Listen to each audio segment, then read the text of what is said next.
நடிகர் விஜயோட அப்பா S.A. சந்திரசேகரன் அவர் இயக்கத்துல சட்டம் ஒரு இருட்டறை. இந்த படம் தான் விஜயகாந்துக்கு சூப்பர் ஹிட். எத்தனையோ இயக்குனர்கள் எத்தனையோ நடிகர்கள் வெற்றி படத்தை கொடுத்து கொண்டிருந்தாலும் விஜயகாந்த் படம் என்றால் அது ஒரு தனித்துவமான வெற்றி. எம்ஜிஆருக்கு அடுத்தபடியாக நல்ல மனிதத்துவத்திலும் திரைத்துறையில் நல்ல மனிதாபிமானம் கொண்ட நடிகராகவும் அனைவராலும் பாராட்டு பெற்றவர் விஜயகாந்த். இந்தியாவின் முதல் குடிமகன் என்கின்ற பட்டத்தை தக்க வைத்தவர் விஜயகாந்த் அவர்கள். இவருக்கு அவர்கள் இட்ட பெயர் நாராயணசாமி. ஆனால் நாராயணசாமி என்று யாரும் கூப்பிட முடியாது. கிட்டத்தட்ட இவரும் ரஜினிகாந்த் மாதிரி தான் இருக்காரு. இவர் ரஜினிகாந்த் தம்பி கேரக்டர் போட்டா நல்லா தான் இருக்கும். நம்ம விஜயராஜ் என்கின்ற விஜயகாந்துக்கு தலை புரியல, கால் புரியல. கேப்டன் என்று எல்லோராலும் இப்போது மரியாதையோடு அழைக்கப்பெறும் புரட்சி கலைஞர், எழுச்சி கலைஞர் விஜயகாந்த் அவர்கள் வாழ்க்கையின் உச்சப்பகுதியில் கிட்டத்தட்ட திரை உலகில் 154 படங்களை குவித்திருந்தார். முதல் படம் 1978 இனிக்கும் இளமை தொடங்கி அவரது 100வது படம் கேப்டன் பிரபாகரன் உள்பட அவரது 154வது நிறைவு படம் 2010 விருதகிரி வரை மொத்தம் 154 படங்கள். எத்தனையோ 100 நாட்கள் படங்கள், எத்தனையோ சில்வர் ஜூப்ளி, பல படங்களில் டபுள் ஆக்ட், கருப்பு வெள்ளை படம், வண்ணப்படங்கள், நிறைய இயக்குனர்கள் கைவசம் நடித்து மாபெரும் வெற்றியை திரை உலகில் தனக்கென்று ஒரு தனித்துவம் வாய்ந்த வெற்றியை குவித்து கொண்டவர் விஜயகாந்த் அவர்கள். இன்னும் சுருக்கமாக சொல்ல போனால் மக்கள் திலகம் புரட்சி தலைவர் எம்ஜிஆருடைய ஃபாலோயர் தான் நம்ம புரட்சி கலைஞர் விஜயகாந்த்ங்கிறது உலகறிந்த உண்மை. எம்ஜிஆரை போலவே இவரும் நல்லவன் என்று அனைவராலும் பாராட்டு பெறக்கூடியவர் என்பதும் உலகறிந்த உண்மை. எம்ஜிஆரை போலவே இவரும் பிசி சென்டர் வரை, பாமர மனிதன் வரை அவர்கள் நெஞ்சத்தில் இடம் பிடித்தவர் எம்ஜிஆரை போலவே விஜயகாந்த் என்பதும் உலகறிந்த உண்மை. எத்தனையோ இயக்குனர்கள் எத்தனையோ நடிகர்கள் வெற்றி படத்தை கொடுத்து கொண்டிருந்தாலும் விஜயகாந்த் படம் என்றால் அது ஒரு தனித்துவமான வெற்றி. அவர் ஒரு மாஸ் ஹீரோ. எம்ஜிஆர் படங்களைப் போல இவர் படமும் வசூல் என்கின்ற நிலையில் எம்ஜிஆருக்கு அடுத்தபடியாக நல்ல மனிதத்துவத்திலும் திரைத்துறையில் நல்ல மனிதாபிமானம் கொண்ட நடிகராகவும் அனைவராலும் பாராட்டு பெற்றவர் விஜயகாந்த். எங்கு எது நடந்தாலும் ஓடி சென்று உதவி செய்வது, சமூகத்தில் ஒரு தனி அக்கறை. அதனால் இந்திய அளவில் மிகச்சிறந்த குடிமகன் என்கின்ற முதல் முறையாக அந்த பட்டத்தை தக்க வைத்தவர் தமிழிலேயே இவர்தான் முதல்வர். இந்தியாவின் முதல் குடிமகன் என்கின்ற பட்டத்தை தக்க வைத்தவர் விஜயகாந்த் அவர்கள். அதற்கு காரணம் அவர் உதவும் மனப்பான்மை, அவர் மனிதாபிமானம். தனி மனிதனுக்கு கொடுக்கக்கூடிய உதவியிலிருந்து தேசத்திற்கு கொடுக்கக்கூடிய உதவி வரை ஒரு குறிப்பிட்ட குழுவினருக்கு, ஒரு சமூகத்தினருக்கு, ஒரு இயக்கத்திற்கு இப்படி கொடுக்க வேண்டும் என்று கொடையாக கொடுத்து மக்கள் மத்தியில் நற்பெயரை தக்க வைத்த விஜயகாந்துக்கு இந்தியாவின் தலை சிறந்த குடிமகன் என்கின்ற பட்டமும் கிடைத்தது. ஆக திரைத்துறையில் வெற்றி, தேசிய அளவில் பட்டங்கள், பதக்கங்கள், சமூக அரசியல் துறையில் வெற்றி, இப்படி பெயரை தக்க வைத்து கொண்ட விஜயகாந்த் ஆரம்ப வாழ்க்கை எப்படி இருந்தது? அவரும் பல சோதனைகளை தாண்டி பல சாதனைகள் புரிந்து வாழ்க்கையில் போராடி முயற்சியால் உழைப்பால் முன்னுக்கு வந்தவர்தான். இவர் குடும்பத்தில் இவருக்கு அவர்கள் இட்ட பெயர் நாராயணசாமி. ஆனால் நாராயணசாமி என்று யாரும் கூப்பிட முடியாது. காரணம், இவர் தந்தை அழகர்சாமியினுடைய அப்பா, அதாவது தாத்தா பெயர் நாராயணசாமி என்பதால் அந்த நாராயணசாமி பெயரே இவருக்கு வைத்தார்கள். டாய் நாராயணசாமி, டாய் நாராயணசாமின்னு கூப்பிட முடியுமா? அதனால் குடும்பத்தில் இவருக்கு விஜயராஜ் என்று செல்ல பெயரிட்டார்கள். இந்த விஜயராஜ் இனிக்கும் இளமை படத்தின் வாயிலாக M.A. காஜா அவர்கள் இவரை அறிமுகம் செய்து இந்த விஜயராஜுக்கு பதிலாக விஜயகாந்த் என்று அவர்தான் பெயரை சூட்டினார். அன்று முதல்தான் இவர் விஜயகாந்த். மக்கள் கலைஞர், எழுச்சி கலைஞர், இன்று கேப்டன். சரி, இவர் முதல் படம் இனிக்கும் இளமை இவரது திரையுலக வாழ்க்கையில் வெற்றியை தக்க வைத்த அந்த முதல் படம் உடனே கிடைத்து விட்டதா? அதுதான் இல்லை. இவர் சினிமாவுக்கென்று சென்னை வருகிறார். வந்த இடத்தில் இவருக்கு அடைக்கலமாக அபுசாலி கிராமம் சொல்லக்கூடிய இந்த சாலி கிராமத்தில் சேனாஸ் ஃபிலிம்ஸ் அதிபர் முகமது மர்சூக் அவர் தான் இவருக்கு தங்குவதற்கு இடம் கொடுக்குறாரு. அவர் பங்களாவில் இங்கே இருந்துக்கிட்டு தான் வாய்ப்பு தேடுறாரு. கொஞ்ச நாள் எழும்பூர் லக்ஷ்மி லாட்ஜில் இருந்துக்கிட்டு வாய்ப்பு தேடினார். பல படங்களுக்கு வாய்ப்பு தேடுகிறார். முகமது மர்சூக்கு விஜயராஜ் மேலே என்ன பற்றுன்னா, மதுரையில் ஆட்டுக்கார அலமையில் படம் ரிலீஸ், முகமது மர்சூக் தான் அதுக்கு டிஸ்ட்ரிபியூட்டரு. அந்த படமே அதே நேரத்தில் பொட்டேல் பொன்னம்மான்னு சொல்லி தெலுங்கில் அந்த படம் ரிலீஸ் ஆகுது. அதுக்கு வேற டிஸ்ட்ரிபியூட்டர். இப்போ ஒரு போட்டி நடக்கு. இந்த போட்டிக்கு மத்தியில் தான் டிஸ்ட்ரிபியூஷன் செய்த ஆட்டுக்கார அலமேல் மதுரையில் வசூலை பெற வேண்டும், என்ன செய்யலாம் என்று சேனாஸ் ஃபிலிம்ஸ் அதிபர் முகமது மர்சூக் யோசித்து கொண்டிருந்த போது அன்றைக்கு மதுரையில் இருந்த விஜயகாந்தை அவர் அணுக, அதாவது விஜயராஜை அணுக, அப்போது விஜயராஜ் அங்கே ஒரு சூழ்ச்சி செய்து வெற்றியை சம்பாதித்து கொடுத்தார். என்னன்னு கேட்டால், ஆட்டுக்கார அலமேலு படத்தில் நடித்த அந்த ஆடு மதுரைக்கு பக்கத்தில் சோழவந்தான் பக்கத்தில் மட்டப்பாறைக்கக்கூடிய இடத்துல ஒரு நண்பர் வளர்த்து வர்றாரு. அவருடைய ஆடு தான் அது. இந்த ஆட்டுக்கு சொந்தக்கார நண்பர் நம்ம விஜயராஜுக்கும் நண்பர், அதாவது விஜயகாந்துக்கு நண்பர்.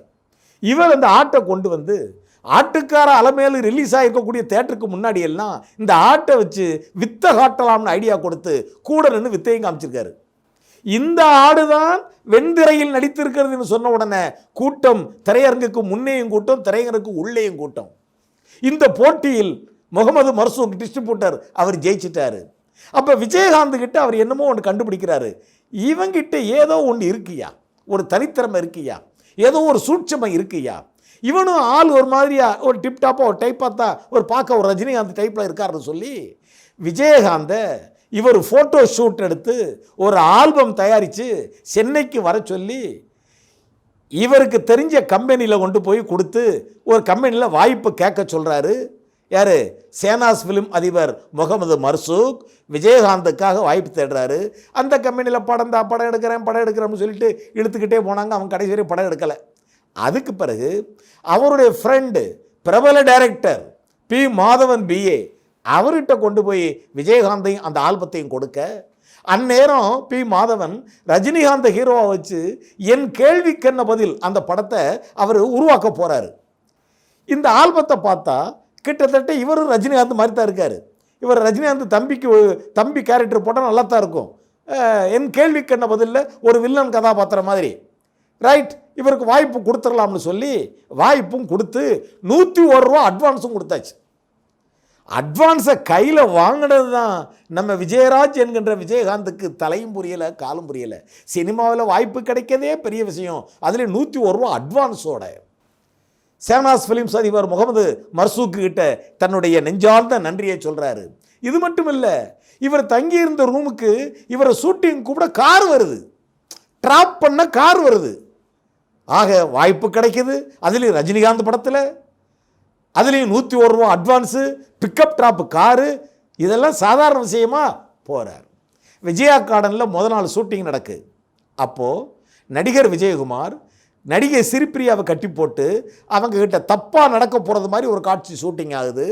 அன்னைக்கு ராத்திரியே நம்பியார் இரவு உணவு சாப்பிட்டுக்கிட்டு அப்படி வெளியில் போகிற விஜயகாந்தை பார்த்து, எங்கடா வெளியில் போகிறேன்னு சொல்ல, இந்த போயிட்டு வந்துடுறேன் அப்படின்னு சொல்லிட்டு போகிறது மாதிரி. அடுத்து 3வது நாள் ரஜினிகாந்தும் விஜயகாந்தும், அதாவது விஜயராஜும் நேருக்கு நேர் சந்தித்து முறைத்து பேசிக்கொள்வதாக 3 நாள் ஷூட்டிங்கு நடக்குது. கார் கொண்டாந்து வீட்டில் ட்ராப் பண்ணிருச்சு. அப்புறம் 1 மாதம் ஆகுது, 2 மாதம் ஆகுது, 3 மாதம் ஆகுது. காரும் வரல, ஷூட்டிங்கை பற்றி தகவலும் இல்லை.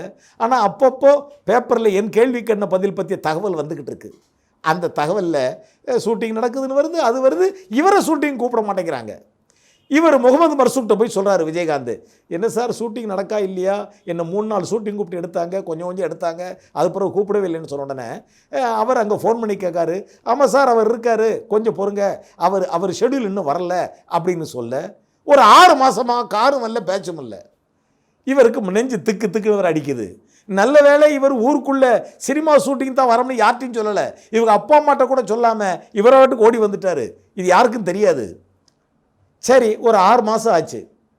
முகமது மர்சூக்கிட்ட போய் விஜயகாந்த் சொல்கிறாரு, அது என்னன்னு கொஞ்சம் கேளுங்கண்ணே, என்னை யாரும் கூப்பிடவும் இல்லை, என்னமோ வால்பாறையில் ஷூட்டிங் நடக்கிறதாகவும் சிலோன் மனோகரை நடிக்க வைக்கிறதாகவும் ஒரு தகவல் வந்திருக்கு. ஒருவேளை சிலோன் மனோகர் என்ன மாதிரியே அவர் வேற ஒரு கேரக்டர் பண்ணுறாரு போல தெரியுது, என்னன்னு தெரியல. என்ன உடனே சரி எதுக்குன்னு நான் ஃபோன் பண்ணுறேன், இந்த முறை நீ கம்பெனியில் போய் பாருன்னு சொல்ல. இப்போ விஜயகாந்த் அந்த கம்பெனிக்கு போகிறார். என் கேள்விக்கான பதில் கம்பெனிக்கு போகிறார். ஐயா என்னாச்சு என் கேரக்டர் என்ன ஏதுன்னு சொல்ல, அப்போ தான் அங்கே இருக்கக்கூடிய ஒரு அசோசியேட் டைரக்டர் சொல்கிறாரு, இல்லை தம்பி இப்போ நீங்கள் அந்த படத்தில் இல்லை, உங்களை தூக்கிட்டாங்கன்னு சொல்கிறாரு. இவருக்கு தூக்கிட்டாங்கன்னு சொன்ன உடனே இவருக்கு என்ன, அண்ணே ஏன் என்ன தூக்கிட்டாங்கண்ணே, என்ன வேணா தம்பி உங்களுக்கு தமிழ் சரியாக பேச வரலையாம் அப்படின்னு அவர் சொல்லிட்டு போகிறார். இவருக்கு வந்ததே ஒரு கோபம். மதுரையில் பிறந்தவருக்கு இவருக்கு தமிழ் பேச வரலைன்னு சொன்னதை அதை குறையா காமிச்சு சொன்ன உடனே இவருக்கு கோபம் அதிகம். இவர் உடனே அவர் கூப்பிட்டு நில்லுங்கண்ணே, என் தமிழ் என்னென்ன குற்றம் கண்டிங்க, நான் மதுரைக்காரண்ணே, சங்கம் வச்சு வளர்த்த தமிழ்ண்ணே மதுரை, என் தமிழ் என்ன குற்றம் கண்டிங்க, அதான் இந்த படத்தில் அவர் நல்லா பேசிட்டாரா, இவர் நல்லா பேசிட்டாரா, ஏன் இந்த படத்தில் கதாநாயகனா நடிக்கிற ரஜினிகாந்த் அவர் தான் தமிழ் நல்லா பேசிட்டாரா, என்னென்ன பேசுறீங்கன்னு சொல்லி இவர் கத்த, இங்கே வரப்பா சினிமாவில் இப்படிலாம் கத்தக்கூடாது, இப்படிலாம் இருந்து நீ ஒரு காலம் சினிமாவில் வர முடியாது என்று சொல்ல. இதில் இன்னொரு பெரிய பியூட்டி என்னென்னா, அந்த படத்துக்கு வசனம் எடுத்தா பாலமுருகன், அவரும் மதுரைக்காரர். அவர் இருந்துக்கிட்டு மதுரையைச் சேர்ந்த விஜயகாந்துக்கு உனக்கு தமிழ் சரியாக பேச வரலன்னு சொல்லி 3 நாள் ஷூட்டிங்கும் நடத்திட்டு இவரை கேன்சல் பண்ணிட்டாங்க. பழையபடி ஒரு மர்சூக்கிட்ட வராரு, நடந்ததை சொல்கிறாரு. சரி தம்பி கவலைப்படாத, நம்ம வேற ஒன்று பார்த்துக்கலாம் என்று சொல்ல அவரும் வேற ட்ரை பண்ணுறாரு. இவரும் அலையோ அலை என்று அலைகிறார். அப்படி டி நகர் பக்கம் வர, ரோஹிணி லாட்ஜ் பக்கம் வர, அது மாதிரி அங்கே லிபர்ட்டி தேட்டருக்கு ஏற்றாப்புல அப்சரா லாட்ஜ்னு ஒன்று இருக்கும், அங்கெல்லாம் சினிமா கம்பெனி அதிகம், அங்கே வர கோடம்பாக்கம் வடபழனி இவர் கால் தேய நடக்கிறாரு. அப்புறம் இவர் கையில் ஒரு மோட்டர் பைக்கும் உண்டு. இந்த பைக்லேயும் ஒரு வாய்ப்பு கேட்பார். இதில் இன்னொரு மேட்டர் என்னென்னா, இவர் அந்த மோட்டர் பைக்கில் இவர் போவார், இவர் ஒரு கம்பெனிக்கு வாய்ப்பு கேட்க போவார், இவருக்கு எதிர்த்தாப்புல மோட்டர் பைக்கில் இன்னொருத்தர் வாய்ப்பு கேட்டு வருவார். இப்படி இவங்க வேற டெய்லி சந்திப்பு. இனி இவர் போவார், இவர் வருவார். இவர் யாருன்னு கேட்டால் இவர் தான் பின்னாளில் சத்யராஜ். அவரும் ஒரு 2 வீலர் வச்சுருந்தார், இவரும் 2 வீலர். இவங்க 2 பேரும் பல கம்பெனியில் வாய்ப்பு கேட்கும்போது சந்திப்பாங்க, ஆனால் பேச மாட்டாங்க. அப்புறமா டி நகரில் ஒரு மகாலட்சுமி மெஸ்ஸில் வந்து சாப்பிடுவாங்க, சாப்பிடும்போது எதிர்த்து டேபிளில் உட்காருவாங்க, ஒருத்தருக்கு ஒருத்தர் பார்த்து சிரிச்சுக்குவாங்க, ஆனால் பேசிக்க மாட்டாங்க. விஜயகாந்த் மனசுக்குள்ளே சொல்லுமா, என்னையா இது இந்த ஆள் யார் சத்யராஜ, நம்மளை விட உயரமாக இருக்கார், சிவப்பாக வேற இருக்கார், ஒருவேளை நம்ம போகிற இடத்துல நம்ம கிடைக்க வாய்ப்பெல்லாம் இவர் கிடைச்சிருமோ என்று கூட இவர் மனம் குழம்புமாம். இது விஜயகாந்தே சொன்னது. இப்படியாக பல இடங்களுக்கு அலைந்து திரிந்து யாருமே வாய்ப்பு தரல. அந்த முதல்ல எடுத்து அந்த ஃபோட்டோ ஷூட் எடுத்து அதை கொண்டு போய் காமிச்சா பாருங்க அப்படின்னா, ரஜினிகாந்த் மாதிரி இருக்கு ஐயா, அதுக்கு தான் ரஜினிகாந்த் இருக்காரு, நீ எதுக்கு என்று ஃபோட்டோவை முகத்தில் அடித்து விடுவார்களாம். காலப்போக்கில் இவர் கோபத்தை கட்டுப்படுத்திக் கொண்டு அந்த கோபத்தை கட்டுப்படுத்திக் கொள்வதில் முன்னேற்றம் அடைந்திருக்கிறார். இப்படியாக பல சூழ்நிலை போய் ஒரு வழியாகத்தான் அப்போ எம்ஏ காஜா இனிக்கும் இளமை என்கின்ற ஒரு படத்தை ஆரம்பிக்க, இதில் விஜயராஜ் உள்ளே போய் இணைய, இப்போ விஜயராஜுக்கு அங்கே ஒரு கதாபாத்திரம் கொடுக்கப்பட, இப்போ அங்கேயும் கூட கேள்வி கேட்டிருக்காங்க, ஏயா உங்களுக்கு நாடக அனுபவம் உண்டா என்னன்னு கேட்டால் விஜயகாந்த் போய் சொல்ல மாட்டார், எனக்கு நாடகம்னா என்னன்னே தெரியாது. சரிங்க, உங்களுக்கு சண்டே காட்சியெல்லாம் வரும், சண்டே காட்சியில் முன்ன பண்ண அனுபவம் இருக்கா, நான் ஷூட்டிங்கே பார்த்ததில்லை, எல்லாம் டவுன் போட்டு உடச்சிடுவார். இந்த நடிக்கிற வேலையெல்லாம் கிடையாது, பொய் சொல்கிற வேலையெல்லாம் கிடையாது. ஒரு வழியாக இனிக்கும் இளமை படத்தை கொடுத்து, அந்த இனிக்கும் இளமை படத்தில் எம்ஏ காஜா அவர்கள் இவருக்கு விஜயராஜ் என்கின்ற பெயரை விஜயகாந்தாக மாற்றி உள்ளே விட்டு முதல்ல இவருக்கு ஒரு சண்டை காட்சி எடுக்கிறாங்க. ஓப்பனிங்க சண்டை காட்சி. இவர் முன்ன பின்ன நாடகத்தில் நடித்ததில்லை, இவர் முன்ன பின்ன ஷூட்டிங் பார்த்ததில்லை, என் கேள்விக்கு என்ன பதில் ஷூட்டிங் நடித்தது தான். சண்டை காட்சின்னு அவருக்கு என்னென்னு தெரியாது, இவர் சண்டை காட்சி எடுக்கிறாங்க. ஆனால் சண்டை காட்சியை இவர் அனாயாசமாக செய்திருக்கிறார். இப்போவும் பாருங்க, எல்லா ஹீரோக்கள் சண்டை போடுவதற்கும் விஜயகாந்த் சண்டை போடுவதற்கும் ஒரு பெரிய வித்தியாசம் இருக்கும். என்ன வித்தியாசம்னு கேட்டால், எல்லாருக்கும் சண்டை போடும்போது கை தான் நிறைய வரும், விஜயகாந்தை பொறுத்தளவில் கால்கள் தான் நிறைய விளையாடும். காரணம், விஜயகாந்த் படிக்கின்ற காலத்திலேயே இவர் ஒரு மிகச்சிறந்த football player, district team player. இப்பவும் அந்த கால் இப்பவும் சண்டை காட்சிகளில் பல படத்தில் விஜயகாந்துக்கு கை முந்துறதுக்கு முன்னாடி கால் தான் முந்தும். இப்படியாக எத்தனையோ பல கசப்புணர்ச்சிகளுக்கு மத்தியில் இனிக்கும் இளமையின் மூலமாக வெற்றியை சம்பாதித்து அதுக்கு பிறகு ஒரு சில படங்கள் கிடைக்குது. திருப்பி பிரபல இயக்குனர் கே விஜயன் அவர் டைரக்ஷனில் தூரத்து இடி முழக்கம் படத்தில் இவரை கதாநாயகனாகவே தேர்ந்தெடுக்கிறாங்க. அதுக்கு பிறகு எஸ்.ஏ. சந்திரசேகரன், நடிகர் விஜயோட அப்பா எஸ்.ஏ. சந்திரசேகரன் அவர் இயக்கத்தில் சட்டம் ஒரு இருட்டறை, இந்த படம் தான் விஜயகாந்துக்கு சூப்பர் ஹிட். இவரை ஒரு மிகப்பெரிய ஆக்ஷன் ஹீரோவாக மாற்றி காட்டுகிறது. இவர் மிகப்பெரிய வெற்றி அடைந்த பிறகு 18 படங்கள் ஒப்பந்தமாகிறது. 18 படங்கள் ஒப்பந்தமாகி இரவு பகல் பாராமல் நடிச்சுக்கிட்டு இருக்காரு. அந்த 18 படமும் விஜயகாந்துக்கு அவ்வளவு பெரிய வெற்றியை கொடுத்த பிறகு இந்த 18 படங்களும் ஃப்ளாப்பு. அதுக்கு பிறகு இவர் எட்டி பார்க்க ஆள் இல்லை. பிறகு தன் தப்பை உணர்றாரு. ஆகா, ஒரு வெற்றி கிடைத்தவுடன் வந்த கம்பெனிக்கெல்லாம் கால் சீட்டு கொடுத்தமே ஒழிய அது என்ன கதை, நமக்கு என்ன கதாபாத்திரம், யார் டைரக்டர் அப்படிங்கிறத சிந்திக்கிறத விட்டமே. அதுக்கு பிறகு கேப்பு. அதுக்கு பிறகு எஸ்.ஏ. சந்திரசேகர் சாட்சின்னு ஒரு படத்தை உருவாக்குறாரு. அந்த சாட்சி பழையபடியும் சூப்பர் ஹிட். இப்போதான் இவர் கொஞ்சம் உஷாராகிறாரு. அதுக்கு பிறகு S A. Chandrasekaran Vijayakanth combination, director R Sundarrajan Vijayakanth காம்பினேஷனில் வைதேயை காத்திருந்தால், அம்மன் கோயில் கலக்காலை மாதிரி இந்த காம்பினேஷன் இப்போ வெற்றி மீண்டும் தொடர்கிறது. இப்படியாக 154 படங்களை தமிழ் திரையுலகில் குவித்த புரட்சி கலைஞர், எழுச்சி கலைஞர், உற்சாக கலைஞர் கேப்டன் விஜயகாந்த் அவர்கள் தமிழ் திரைத்துறையில் அவர் ஒரு மிகப்பெரிய இடத்தை தக்க வைத்து அந்த இடத்தில் தன்னை தவிர நிரப்ப வேற ஆள் இல்லை என்று சாதித்துவிட்டு சமூக இயக்கத்தில் அரசியல் கட்சி ஒன்றை ஆரம்பித்து அதிலும் குறுகிய காலகட்டத்திற்குள் ஒரு மிகப்பெரிய வளர்ச்சி அடைந்து ஒரு மாபெரும் வெற்றியை திரையுலகிலும் அரசியலிலும் தக்க வைத்து கொண்டு போவதுதான் விஜயகாந்த் என்பதோடு இந்த வீடியோ பதிவு நிறைவு பெறுகிறது. விஜயகாந்த் அவர்களை பற்றிய அற்புத தகவல்கள் இன்னமும் நிறைய இருக்கிறது. போக போக உங்களுக்கு வந்து கொண்டே இருக்கும். விஜயகாந்த் வாழ்க்கையில் நடந்த ஒவ்வொரு தகவலும் ஒவ்வொரு விதமான சரித்திரத்துவம் வாய்ந்தது என்பதை மறந்து விடாதீர்கள். தொடர்ந்து வந்து கொண்டே இருக்கும் என்பதை உணர்ந்து பிறர் உணர ப்ளீஸ் சப்ஸ்கிரைப், ஷேர், லைக். நன்றியுடன் உங்கள் தோழர் எல்வி ஆதவன்.